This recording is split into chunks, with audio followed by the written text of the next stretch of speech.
Hello guys, good morning, जय श्री कृष्णा, राधे राधे। कैसे हो आप लोग? उम्मीद करती हूँ आप सब लोग ठीक होंगे। मैं भी एकदम ठीक हूँ।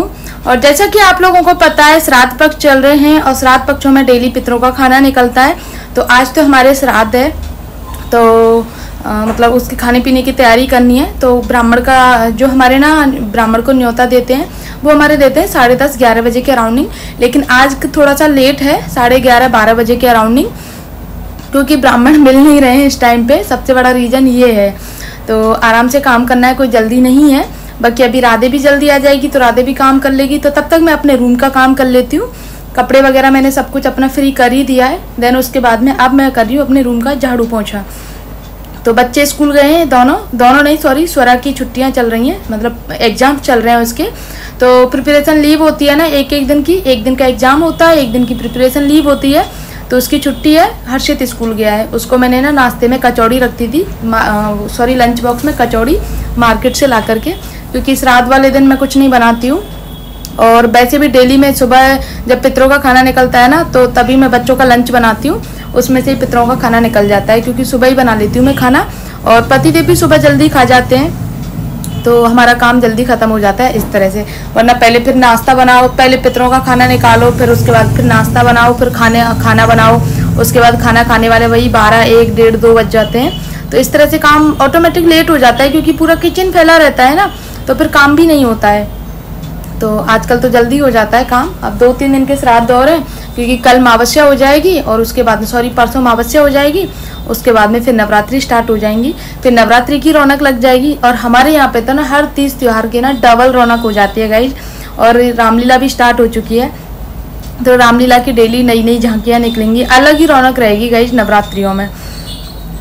तो मैं आप लोगों के साथ में ना ज़रूर से शेयर करूँगी, हर एक चीज़ आप लोगों के साथ में शेयर करूँगी मैं। तो फिलहाल मैं अपने रूम की सफाई कर रही हूँ, झाड़ू पोंछा कर लिया मैंने। उसके बाद में फिर मुझे याद आया कि यार ये सॉरी फ़ोटो फ्रेम वगैरह है, इनको तो साफ़ कर लूँ, क्योंकि धूल मिट्टी जम जाती है इन पर। बेडशीट वगैरह साफ़ करती हूँ मैं, या फिर झाड़ू लगाती हूँ, तो जो धूल मिट्टी उड़ती है ना, वो इन पर जाके चिपक जाती है। तो इनकी भी मुझे डेली ही करनी पड़ती है। डेली तो नहीं हो पाती है, सच बताऊँ ना, 2-3 दिन में इनको मैं खड़े होकर ऐसे साफ़ करती हूँ, क्योंकि बेड पे चढ़ना होता है इसीलिए। तो इस तरफ से ये सारे साफ़ कर लूँ, देन उसके बाद में फिर अपना विंडो एरिया है, अपना जो भी होता है ना, वो सारी चीज़ें रूम में सफाई कर लेती हूँ। और ये वाला बॉल सेट बना है, इसको 6, 7, 8, 9 साल हो गए पूरे यार क्योंकि हमारी शादी हुई थी ना, उसके 1-1.5 महीने बाद ही मैंने मंगाया था, ये ऑनलाइन ही मंगाया था। तो अब थोड़ा सा डैमेज होने लग गया है, डैमेज तो नहीं कह सकते, इसके पेच वगैरह निकलने लग गए हैं। तो पतिदेव सुबह ही बोल रहे थे इसको निकाल के फेंकना, अब बहुत पुराना हो गया। पुराना मतलब थोड़ा सा, अब रूम को थोड़ा सा न्यू लुक हो जाएगा। दिवाली आ रही है, दूसरा मंगा लेना। तो अभी ट्राई करती हूँ। वैसे भी आजकल दिवाली की, नवरात्रि की बहुत अच्छी अच्छी सेल चल रही हैं, ऑफर आ रहे हैं बहुत अच्छे अच्छे, देखती हूँ। वैसे मुझे ना एक चीज़ तो समझ में आ गई है कि अगर आप ऑनलाइन लेते हो ना किसी भी चीज़ को, और उसके बाद जाए आप अगर लोकल मार्केट से मेरा मतलब है कि जिस चीज़ का जो मार्केट है, तो उस मार्केट से आप लेते हो ना, तो आपको बहुत सस्ता पड़ता है हर चीज़। अब जैसे कि ना मैंने लोकल मार्केट से वो लिए थे, वो क्या बोलते हैं, बंधनवार तो नहीं बोलेंगे उसको, पॉम के नवरात्रि के वो आते हैं ना, मतलब गेट पे लगाने वाले झूमर टाइप में छोटे छोटे से आते हैं। तो वो मैंने लिए थे, और वो मीशो पे मिल रहे थे, मैंने सर्च किए थे, करीब 200 रुपये के मिल रहे थे 2 सेट। और जबकि मैंने ऑनलाइन मतलब ऑफलाइन लिए हैं लोकल मार्केट से, वो 100 रुपये के 2 पीस पड़े हैं। तो आप सोच सकते हो ऑनलाइन और ऑफलाइन में क्या फ़र्क है। दूसरी बात, ऑनलाइन सिर्फ उन्हीं चीज़ों को लेना चाहिए जो आपके मार्केट में नहीं मिलती हैं, क्योंकि जो छोटे मार्केट होते हैं ना, वो अक्सर नहीं मिलती हैं बहुत सारी चीज़ें। और ऑनलाइन चीज़ उस पर, सॉरी, ये जो ऑनलाइन साइट है, इन पर मिल जाती हैं, तो उनके लिए होती है गाइज। तो इसीलिए मैं कुछ भी ऐसी चीज़ें नहीं मंगाती हूँ, जो अपने लोकल में मिलती है ना, तो मैं लोकल से ही लेती हूँ, ऑनलाइन नहीं लेती हूँ। तो अब मैं कर रही हूँ खाने की तैयारी। तो खाने में मुझे खीर, पूड़ी, सब्जी सारी चीज़ें बना रही हूँ मैं। खीर मम्मी ने बना दी थी और पुए मम्मी ने बना दिए थे। बाकी सारी चीज़ें, तीनों सब्जियाँ, रायता, चटनी, पूड़ी, आटा वगैरह जो भी था ना, वो सब कुछ मैंने कर दिया है। और जल्दी नहीं है आज, तो थोड़ा सा आराम से कर रही हूँ।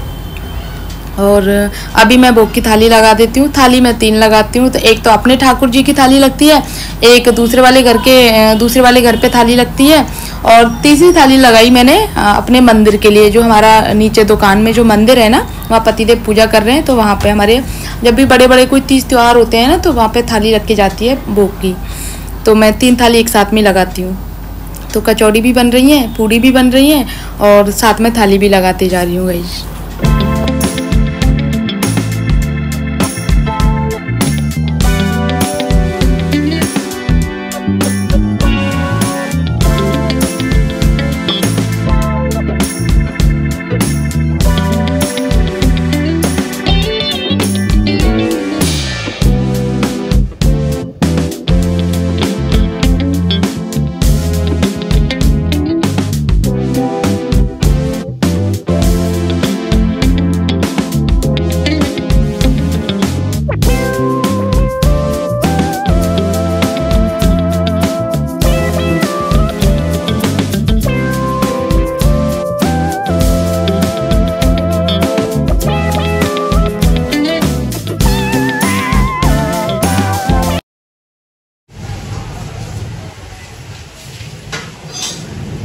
भोग में तो रख ले 4-4 पूरा ठाकुर जी खा लेते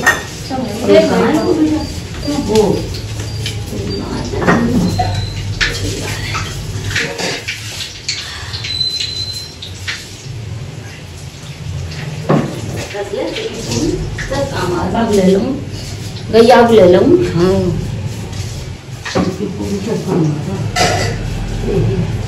चम्मच लगाऊं? चम्मच।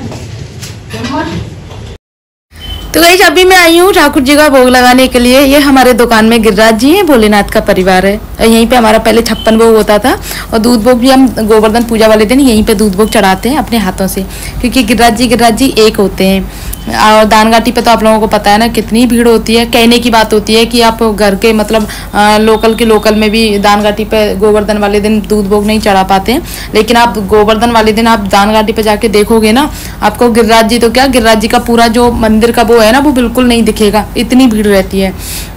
तो हम अपने गिरिराज जी जो है ना उन्हीं पे दूध भोग चढ़ा लेते हैं, क्योंकि गिरिराज जी एक ही होते हैं। तो हमारे गोवर्धन में तो घर घर में गिरिराज जी हैं, घर घर में गिरिराज जी की पूजा होती है।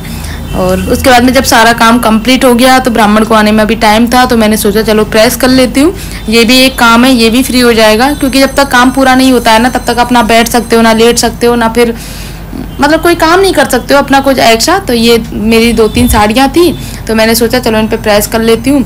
हमेशा बस जेंट्स लोगों के कपड़े पे ही प्रेस होती है, अपनी तो बस कहीं जाना होता है ना तभी प्रेस होती है। तो आज मैंने सोचा चलो मेरी डेली वियर की साड़ियाँ हैं उन पे प्रेस कर लेती हूँ, क्योंकि कॉटन साड़ियाँ ना एक बार धुलने के बाद में पूरी सिंक हो जाती हैं, फिर वो पहनने के मतलब की नहीं रहती हैं। तो इसीलिए इन पे भी प्रेस हो जाएगी और मतलब पतिदेव के 1-2 जोड़ी कपड़े भी प्रेस कर लूँगी। और कॉटन साड़ियों पे ना बिल्कुल लाइट प्रेस की ज़रूरत होती है, बहुत कम, मतलब ज़रा सी उसमें चिपक जाती हैं। और तो इसीलिए मैं ना क्या बोलते हैं, प्लग बंद कर करके प्रेस कर रही हूँ, क्योंकि मुझे पता है ना 1-2 मेरे साथ में ऐसा इंसिडेंट हो चुका है। मेरी एकदम साड़ी जल गई थी और मैं हमेशा ना पल्लू की तरफ से करती थी पहले प्रेस, और जब प्रेस एकदम से चिपकती है ना तो वो पल्लू की तरफ से ही चिपकती है। तो तब से मैं पल्लू की तरफ से नहीं करती, क्योंकि मुझे पता है जल जाती है। और होता है ना कॉटन की साड़ियाँ बहुत पतली होती हैं और बहुत जल्दी पकड़ लेती हैं, इसीलिए। और वैसे कॉटन की साड़ियाँ फिनिशिंग में अच्छी लगती हैं पहनने में। एक टाइम पे मेरे पास में बहुत सारी साड़ियाँ थी कॉटन की, बहुत का मतलब आप लोगों को बता दूँ, अति जिनको बोलते हैं ना, क्योंकि मैं पतली थी तो मेरी सासू माँ जहाँ से भी मुझे मिलती कॉटन, मैं मायके से लाती कॉटन मतलब कॉटन के मारे मेरे पास में वैसी सिंथेटिक साड़ियाँ तो बची ही नहीं थी। कहीं आना हो जाना हो, घर में हो शादी हो, सब जगह कॉटन साड़ियाँ, मैं पक गई थी एक तरह से। लेकिन उसके बाद में फिर मैंने कॉटन साड़ियों को रिजेक्ट करना शुरू किया, यानी कि घर में निकालना स्टार्ट किया जैसे तैसे करके।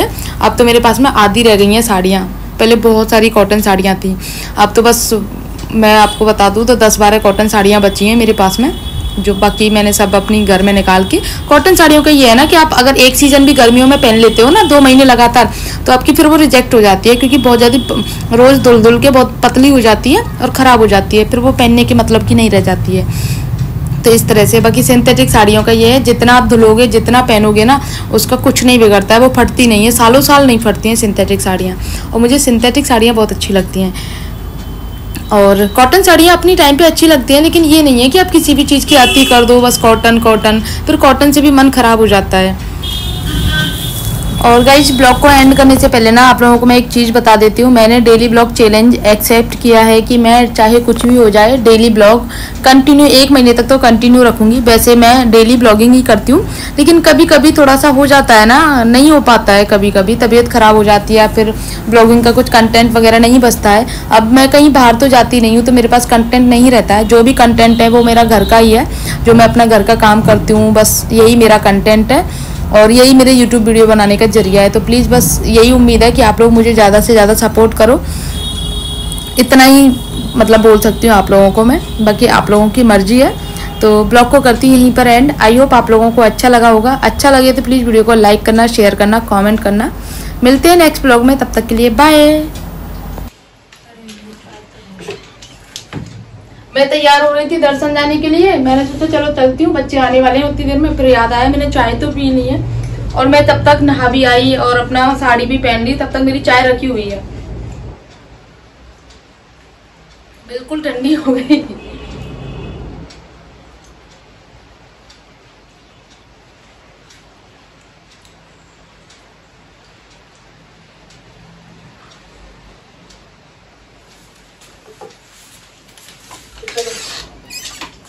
मैं जा रही हूँ गाइस गिरिराज जी के दर्शन करने के लिए। और पहले तो मैंने पूछा था पतिदेव को फोन करके कि दर्शन चलोगे क्या, तो बोल रहे थे नहीं आज काम बहुत ज्यादा है। तो मैंने बोला ठीक है, तो बोल रहे थे पैदल चली जाना। मैंने बोला पैदल तो जाना ही है मुझे, थोड़ा सा घूमना हो जाएगा, गिरिराज जी के दर्शन हो जाएंगे।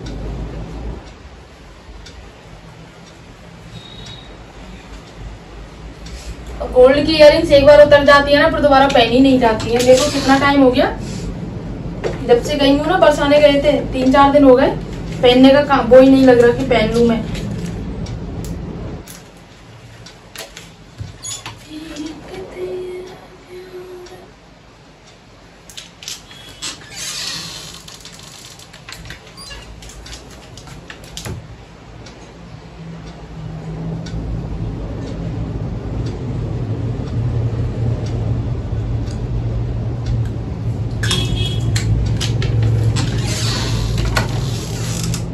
हल्का सा काजल लगा लूं।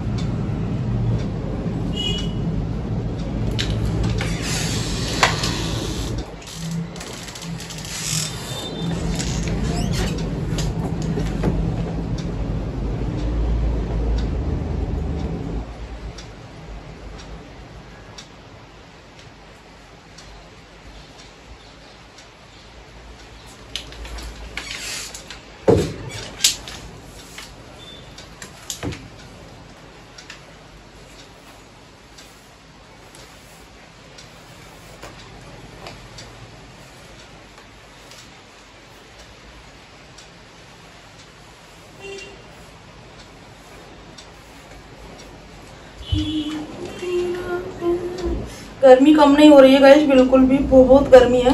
आज सुबह तो ऐसी गर्मी हो गई थी, हालत खराब हो जाती है ऐसी गर्मी में। और बच्चे आते हैं ना स्कूल से, बिल्कुल ऐसे होके आते हैं पसीने में तरबतर।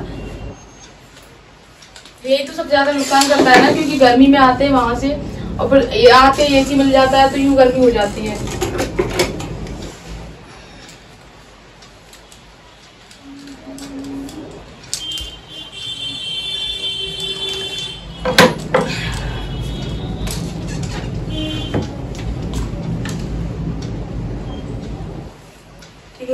चलते